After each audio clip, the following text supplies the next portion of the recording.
Everyone, let's start this session by discussing about the condition codes.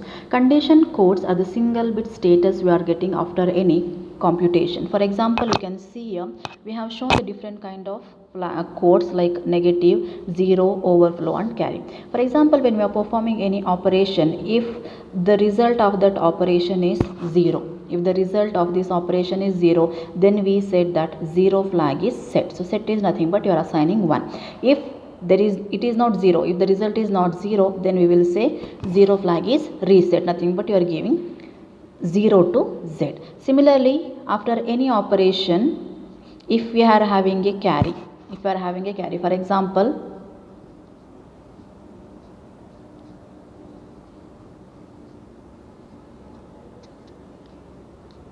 right, so we are having carry here, right? So when we are having any carry after any particular operation, then we say that carry flag is set, if not it is reset.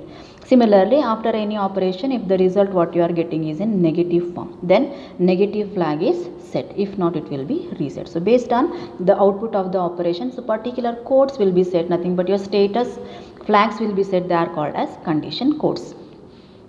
Let's move with the floating point numbers. So floating point numbers, nothing but you will be having your full integer part and fractional part. So this is the general representation we have for floating point number. So you can see here, so x1 point we have, so x and y all are your integer, and after this what you have, this is your fractional part. When we go with floating point number, so when you are moving with the floating point numbers, you will have both single precision and double precision, we will see. So if you are dealing with single precision, then it will be totally of 32 bits. The single precisions are of totally 32 bits. So here we are trying to normalize the number. So see, we are just want to do the normalization in binary. For example, this is the representation we have. So here you have totally 32 bits. So 0 to 31. 0 to 31, so totally 32 bit of single precision you have. So here you can see the first bit what we have, s. So this is we have taken to decide whether the number we are taking positive or negative. So hope you remember, I have already said based on the MSB we can say whether the number is positive or negative. If MSB is 0, we say that it is a positive number. If MSB is 1, then we say it is a negative number, right? So this is your first bit we have. Next 8 bit we have for exponent, scaling exponent we have. So this is for totally it will be having 8 bit, and the remaining what we have 23 bit, it is your mantissa. Therefore the total 32 bit is divided into 3 sections. One is mantissa,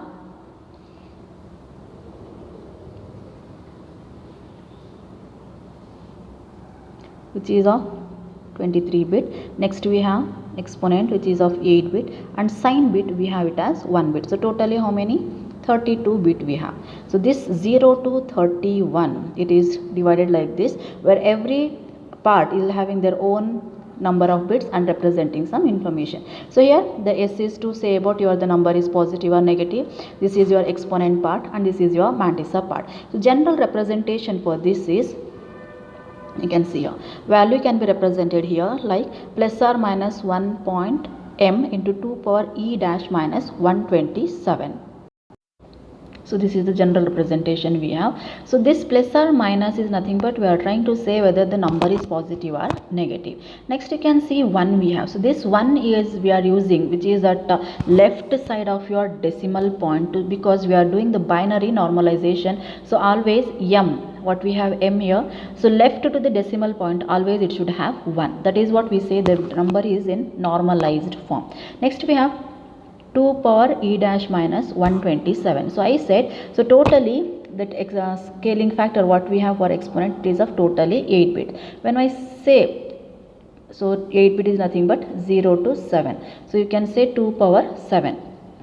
So 2 power 7 is equal to 128, right? So 128, again 128 can be represented as 0 to 127. So the maximum value can have is 127. That's why it is written as 127. Now when you are representing any number, you will be having the format like plus or minus. So based on the MSB, you can say whether it is plus or minus, followed by 1 because we are doing binary normalization. Then represent the mantissa.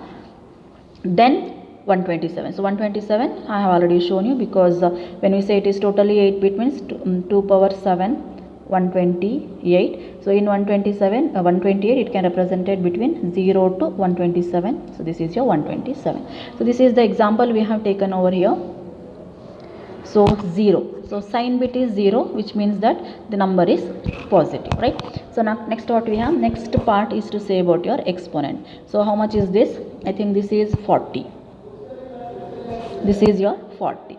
So next you can see this is the mantissa representation. So here, since s is 0, nothing but positive, so you have taken plus 1 dot, then you have to represent your mantissa 0 0 1 0 1 0. It will keep on going into 2 power minus 87 we have said. So this is exponent part, we have 40 it is, right? This is 40. So since you have s is equal to 0, you represent as a positive number.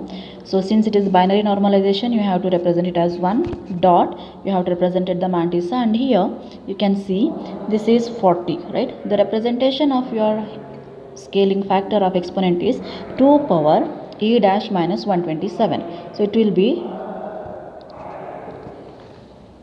2 power 40 minus 127, which is equal to 2 power minus 87. That is what we have shown here. So based on your exponent, you have put the number 40 minus 127. So 40 minus 127 gets you minus 87. So this is about single precision. So if you want to achieve more precision, then we will go with double. So that double precision, what we have, it is totally of 64 bits. So 64 bit is nothing but between 0 to 63, and again it will be divided into 3 sections. One is sign, exponent and mantissa. So here you can see mantissa is of 52 bit, exponent is of 11 bit, and sign bit is again 1 to say about your number is positive or negative. So it is 2 power 10, I think. So when you say 2 power 10, it will be 1023. So whatever the number you have, so that you can put in e dash minus 1023, it will get the representation over here. And since I have already said we are doing binary normalization, the left part of your decimal point should always have 1. If it is not in 1, then you have to say that the normal number is not in normalized form. So single precision and double precision. Single precision is of the 32 bit and double precision is of 64 bit.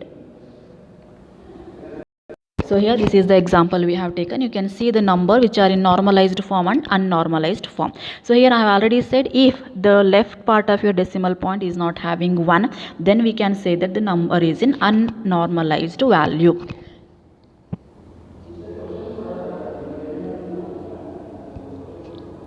So here, so you can see sign is 0. So sign is 0 is nothing but your number is positive, right?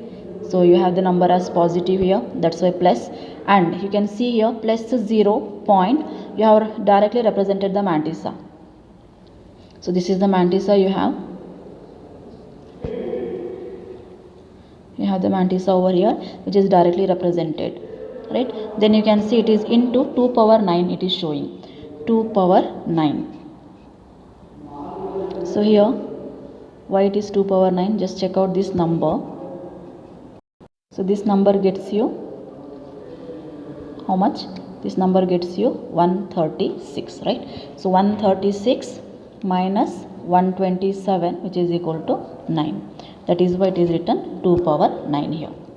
2 power 9 it is written. So you have to check out your scaling factor, which is given in exponent. It is giving you the value of 136 and the maximum range you can have is 127. That is why it is getting you 2 power 9. Since the left part of your decimal point is not having 1, then you can say that the number is in unnormalized form. Therefore, you have to represent the same in normalized. So what you have to do here, just move this 0 to the decimal point, so that the represent number can be re-represented like 1.0110. So here the same number can be rewritten here. How? You are just moving the zeros to the decimal point, left side of the decimal point, and you are getting 1 in the left side of the decimal point. So 1.0110. So here 2 power 9 you have. So how many bit position we have moved? We have moved 3 bit position. That's why it is 9 minus 3, you are getting it as 2 power 6. So this is the normalized version because the left side of the decimal you are having 1, whereas you are having left side of the decimal point as 0. That is why it is in unnormalized value. This is all about the number representation, nothing but floating point number representation, how you can deal in with your computer.